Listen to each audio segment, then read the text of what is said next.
మూలికలతో కూడుకున్న అడవి వఖారాబాద్ కా హవా లాఖోं का దవా అంతేనా అధ్యక్ష లాఖోं మరీదోं का దవా టీబీ వచ్చిన వాళ్ళని తీసుకెళ్లి వికారాబాద్లో వదిలేస్తే అక్కడ 3 నెలలు ఉంటే నేచరే వాళ్ళని క్యూర్ చేసే విధంగా అంటే నిజాం వికారాబాద్ అడవులను పిచ్చి మొక్కలతో కాకుండా వనమూలికలతో కూడుకున్న చెట్లను నాటి వాటిని పెంచడం వల్ల వికారాబాద్లో టెంపరేచర్స్ తక్కువ ఉంటాయి అధ్యక్ష. హైదరాబాద్లో ఈ చుట్టుముట్టుతుండే టెంపరేచర్ కంటే 2-3 డిగ్రీలు వికారాబాద్ అనంతగిరి కొండల్లో టెంపరేచర్ తక్కువ ఉంటుంది. అక్కడ గాలి అక్కడి నీరు చాలా గొప్ప వనమూలికలతో కూడుకున్నది. ఆ నీళ్ళే గండిపేటకు వచ్చి ఆ గండిపేట నీళ్ళే హైదరాబాద్ నగరానికి ప్రజలకు తాగడానికి ఇవ్వడం ద్వారా మన ఆరోగ్యాన్ని కాపాడడం కాకుండా మనకు తెలివితేటలను కూడా మెరుగుపరచుకోవడానికి నిజాం సర్కార్ ఇవన్నీ ఏర్పాటు చేసింది అధ్యక్ష. కాలక్రమేణా స్వతంత్రం వచ్చింది, సాంకేతిక నైపుణ్యం పెరిగింది. సాంకేతిక నైపుణ్యంతో నగరాలు అభివృద్ధి చెంది జలవనరులను కాపాడుకోవాల్సిన మనము ఆ దిశగా ప్రయాణం చేయలే అధ్యక్ష. శాశ్వత సమస్యల్ని పరిష్కరించి మన ఆరోగ్యాన్ని కాపాడే జలవనరులను కలుషితం చేయడమే కాకుండా కబ్జాలు పెట్టి ఫామ్ హౌజులు కట్టి ఫామ్ హౌజ్లో డ్రైనేజ్ లైన్లు తీసుకెళ్లి ఈ గండిపేట హిమాయత్ సాగర్ కలిపిండ్రు అధ్యక్ష. ఆగర్భ శ్రీమంతులు కట్టుకున్న ఫామ్ హౌజుల్లో ఉన్న డ్రైనేజ్ కనెక్షన్స్ తీసుకెళ్లి గండిపేటకు హిమాయత్ సాగర్కు కనెక్ట్ చేస్తే వాళ్ళ మీద ఉక్కుపాదం మోపి అన్నిటిని కూలగొట్టి లక్షలాది నగరంలో ప్రజలు తాగే నీళ్లను కలుషితం చేస్తే ఎవరిని క్షమించమని చెప్పి మా ప్రభుత్వం వచ్చిన తర్వాత కఠినమైన చర్యలు తీసుకున్నది అధ్యక్ష. దాని మీద ఎన్నో విమర్శలు వచ్చినాయి. జన్వాడలో ఫామ్ హౌజులు, మొయినాబాద్లో ఫామ్ హౌజులు కట్టుకున్న వాళ్ళు నా మీద దాడి చేసిరు. లక్షల కోట్ల రూపాయలు సోషల్ మీడియాలో ఖర్చులు పెట్టి బద్నాం చేసే ప్రయత్నం చేసిరు.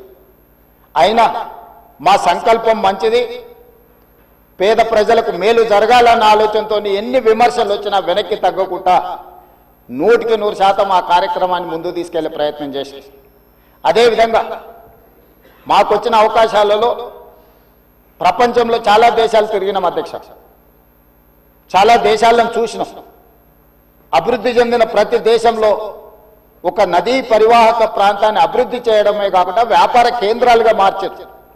ఈరోజు న్యూయార్క్, న్యూజెర్సీ మధ్యలో హడ్సన్ రివర్, లేకపోతే లండన్లో థేమ్ రివర్, నేనే మంత్రులనే కాకుండా మిత్రులు అక్బరుద్దీన్ ఓవైసీ గారితో కూడా కలిసి మేము లండన్లో ఆ ప్రాజెక్టును పరిశీలించడం జరిగింది.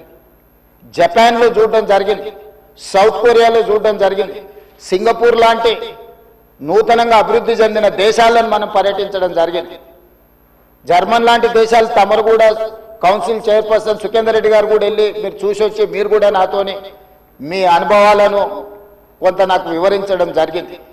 అంటే ప్రపంచ స్థాయి గుర్తింపు పొందిన నగరాలలో నదీ పరివాహక ప్రాంతాలను కాపాడుకోవడమే కాకుండా ప్రక్షాళన చేయడమే కాకుండా వ్యాపార కేంద్రాలుగా మార్చి ఆ రాష్ట్రము ఆ దేశం యొక్క ఆర్థిక వ్యవస్థను బలోపేతం చేసుకోవడానికి ప్రపంచ దేశాలు పోటీ పడుతున్నాయి. ఈరోజు గుజరాత్ అహ్మదాబాద్లో సబర్మతి రివర్ ఫ్రంట్ కట్టుకున్నారు. భారతీయ జనతా పార్టీ నాయకులు, ప్రజాప్రతినిధులు గొప్పగా చెప్పుకుంటుంటారు. నరేంద్ర మోడీ గారు, అమిత్ షా గారు గుజరాత్లో సబర్మతి రివర్ ఫ్రంట్ అద్భుతంగా కట్టిరని దాదాపుగా 60,000 ఫ్యామిలీలను అక్కడి నుంచి తరలించింది అధ్యక్ష. 60,000 కుటుంబాలను సబర్మతి రివర్ ఫ్రంట్ అభివృద్ధిలో భాగంగా ఆ సబర్మతి రివర్ కానుకొని ఉన్న పేదలను అందరిని కూడా అక్కడి నుంచి తరలించారు. ఉత్తరప్రదేశ్లో గంగా నది ప్రక్షాళన చేసి అక్కడ రివర్ ఫ్రంట్ కట్టుకున్నారు. ఈ మధ్యకాలంలో ఢిల్లీ ఎన్నికల్లో బీజేపీ యమునా నదిని ప్రక్షాళన చేసి ప్రపంచ స్థాయి నదీ పరివాహక ప్రాంతాన్ని అభివృద్ధి చేస్తామని ఎన్నికల్లో భారతీయ జనతా పార్టీ నరేంద్ర మోడీ గారు చెప్పి ఢిల్లీ ఎన్నికల్లో గెలవడం జరిగింది. ఆ విషయాలను అన్నిటినీ భారతీయ జనతా పార్టీ అద్భుతంగా గొప్ప అభివృద్ధి నమూనాగా మాట్లాడుకొని ఎన్నికల్లో ఎజెండాగా మార్చి చెప్పుకున్నారు అధ్యక్ష. మేము తప్పు పట్టడం లేదు. అభివృద్ధి జరిగినప్పుడు కొంతమందికి ఇబ్బంది జరుగుద్ది. ఆ ఇబ్బంది జరిగిన వాళ్లకు ప్రభుత్వాలు న్యాయం చేయాలి, నష్టపరిహారం ఇవ్వాలి, ప్రత్యామ్నాయం ఏర్పాట్లు చేయాలన్నది మా ఆలోచన. మేము యమునా నదిని వ్యతిరేకించలే, గంగా నదిని వ్యతిరేకించలే, సబర్మతి నది రివర్ ఫ్రంట్ మేము వ్యతిరేకించలే అధ్యక్ష. కాంగ్రెస్ పార్టీ ఆయా రాష్ట్రాలల్లా అక్కడ నివాసం కోల్పోతున్న వాళ్లకు మెరుగైన వసతులు కల్పించండి అని మాత్రమే ప్రభుత్వాలకు సూచన చేసినాం అధ్యక్ష. ఈ రోజు ఈ నేపథ్యంలో ప్రపంచ దేశాల నుంచి మన దేశంలో ఉన్న వివిధ రాష్ట్రాలు, రాష్ట్ర ప్రభుత్వాలు చేపడుతున్న కార్యక్రమాల నుంచి కొంతైనా మనం నేర్చుకోవాల్సిన అవసరం ఉంది అధ్యక్ష. వాళ్ళందరికంటే ముందు నిజాం సర్కార్ మూసీ నది రివర్ ఫ్రంట్ ను నిజాం కట్టిండి అధ్యక్ష. వీళ్ళందరూ మేల్కోకముందే మీరు పురాణపూల్ బ్రిడ్జ్ నుంచి మక్కా మసీద్ నుంచి మీరు ఆ లైన్ అంతా చూడండి. గుల్జార్ హౌస్, మోజంజాయ్ మార్కెట్, మీరు గండిపేట, ఉస్మాన్ సాగర్, హిమాయత్ సాగర్ నుంచి మొదలు పెడితే పరివాహక ప్రాంతంలో ఎన్ని హెరిటేజ్ స్ట్రక్చర్స్ ఉన్నాయి. తారామతి, బారాదరి నుంచి మొదలు పెడితే ఆ నదీ పరివాహక ప్రాంతంలో దశాబ్దాల కిందే నిజాం ఒక నదీ పరివాహక ప్రాంతాన్ని వ్యాపార కేంద్రాలుగా తీర్చిదిద్ది ప్రపంచ దేశాలతోనే పోటీ పడే విధంగా ఆనాటి హైదరాబాద్ రాష్ట్రాన్ని అభివృద్ధి చేసింది అధ్యక్ష నిజాం. కాలక్రమేణా స్వతంత్రం వచ్చింది, ప్రజాస్వామిక పాలన వచ్చింది. కానీ నిజాం చేసిన అభివృద్ధిని మొత్తం కాలగర్భంలో కలిపేసేసి కనుమరుగు చేసేసి, పాలకులకు నిజాం మీద కోపం ఉంటే నాకు అభ్యంతరం లేదు, కానీ నిజాం కట్టిన కట్టడాలను, చారిత్రాత్మకమైన కట్టడాల నుంచి మొదలు పెడితే చేసిన అభివృద్ధిని మొత్తం కాలగర్భంలో కలిపి కలుషితం చేసి ఆక్రమించుకొని అన్యాయక్రాంతం అయిపోయి ఈరోజు నివసించడానికి యోగ్యం కాని ప్రాంతాలుగా తయారు చేసేసి ఇదొక భాగం.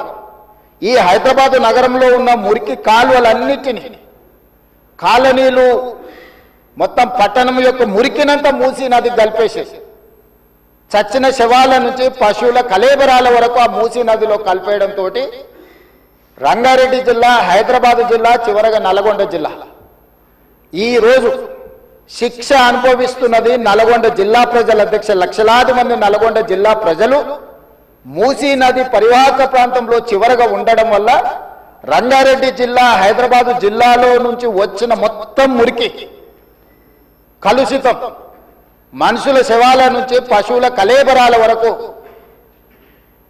ఫార్మా కంపెనీలు వెదజల్లుతున్న విష కాలుష్యం నుంచి మూసీలో కలపడం వల్ల కింద వాళ్ళు జీవించలేని పరిస్థితి ఉంది. నల్గొండ జిల్లాకు భగవంతుడే శిక్ష విధించిండు అధ్యక్ష. వాళ్ళ దురదృష్టం, దేవుడే వాళ్ళ మీద కక్ష కట్టిండు అన్నట్టుగా ఫ్లోరైడ్ ప్రాంతంగా ఆ ప్రాంత ప్రజలు, పేదవాళ్ళు కాళ్ళు వంకర, చేతులు వంకర, నడుము వంకర, పుట్టే పిల్లలు అష్ట వంకర్లతో పుడుతుంటే కన్న తల్లిదండ్రుల యొక్క దుఃఖం ఎలాంటిదో అర్థం చేసుకోండి అధ్యక్ష. ఇదే కాకుండా పిడుగులాంటి ప్రమాదం వాళ్లకు మూసీ నుంచి వచ్చింది అధ్యక్ష. మూసీ పరివాహక ప్రాంతంలో, ఆ ప్రాంతంలో మహిళలు గర్భం దాలిస్తే ఈ నీళ్లు తాగడం వల్ల, ఈ మూసీ పరివాహక ప్రాంతంలో పండించిన పంటలు, కూరగాయలు పంటలు తినడం వల్ల ఆడపిల్లలు గర్భం దాల్చలేని పరిస్థితి వచ్చిందని డాక్టర్లు రిపోర్ట్ ఇచ్చింది అధ్యక్ష. వరల్డ్ హెల్త్ ఆర్గనైజేషన్ మనుషులు నివాస యోగ్యము కాని ప్రాంతంగా నల్గొండ మారబోతుందని ఫ్లోరైడ్ విషయంలో చెప్పడం జరిగింది అధ్యక్ష. అదే కాకుండా ఈరోజు మూసీ కలుషితం వల్ల పరివాహక ప్రాంతంలో నేను భువనగిరి, ఆలేరు ఆ ప్రాంతం నేను ప్రత్యక్షంగా పర్యటనకు పోయొచ్చిన అధ్యక్ష. నేనే స్వయంగా పాదయాత్ర చేసిన అధ్యక్ష. అక్కడ ఆడపిల్లలు వచ్చి, అయ్యా మా పిల్లలకు పెళ్లిళ్ళు అయితే మా పిల్లల్ని ఇక్కడ ఉంచుతా